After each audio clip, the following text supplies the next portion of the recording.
in this part we are going to understand the two regions, perceptual motor region and the inner personal region. These are the two regions within an individual, within a person. मतलब person को समझने के क्रम में हम लोग ये दो रीजन को समझ रहे हैं। पीछे पार्ट से हम लोग आगे चल रहे हैं कंटिन्यूटी में। The perceptual motor region lies on the periphery of the circle enclosing P. मतलब यदि पर्सन साइकोलॉजिकल इन्वायरमेंट यहाँ यदि है, ध्यान से समझें, वैसे इसका डिस्कशन हम लोग वहाँ बेसिक जरा देखेंगे तो समझ में आएगा।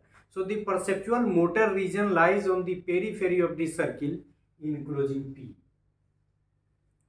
The inner personal region is represented by the central part of the circle. The inner personal region is completely surrounded by the perceptual motor region.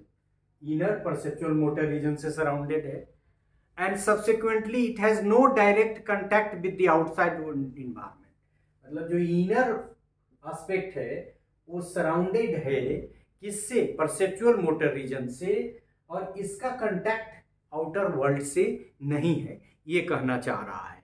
मतलब पर्सन के जो दो रीजन है, एक भीतरी रीजन है, एक बाहरी रीजन है, और ये जो बाहरी रीजन है वो परसेप्चुअल मोटर रीजन है, और भीतरी रीजन नाम से ही स्पष्ट है इनर पर्सनल रीजन है। और ये इनर पर्सनल रीजन ये सर्किल है यदि ऐसे समझे तो, और ये सराउंडेड बाय दिस सर्किल है which is representing perceptual motor region.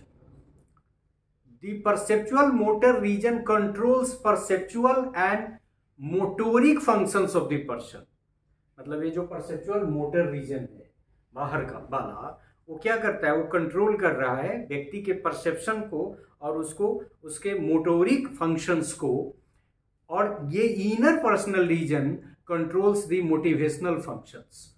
मतलब ये motivational function. And so according to Lewin's field theory the person is heterogeneous and not homogeneous. Heterogeneous in the sense कि बहुत सारा चेंजेस उसमें हो सकता है। मतलब ऐसा नहीं है कि वो चेंजेस जो होगा वो एक ही तरह से होगा, तो उसकी मात्रा बहुत घट बढ़ सकती है। That depends on the regions and its impact on the individual.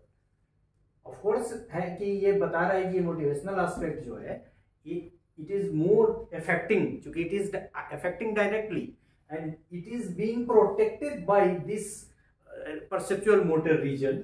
तो ये कंट्रोल करता है आउटर वर्ल्ड से इसको कि कितना आगे जाएगा। और यहाँ ही हम लोगों ने फॉरेन हल वगैरह का कंसेप्ट देखा था जब हम लोगों ने वहाँ डिस्कशन किया था कि फॉरेन हल का कोई आदमी फिर आ सकता है इसमें, कैसे है परमिएबल बाउंड्री वगैरह का कंसेप्ट देखा था। तो perceptual motor region and the inner personal region we could understand. So in order to understand person as a part of topological psychology, the perceptual motor region and the inner personal region has its bearing on it. Thank you for this part as well.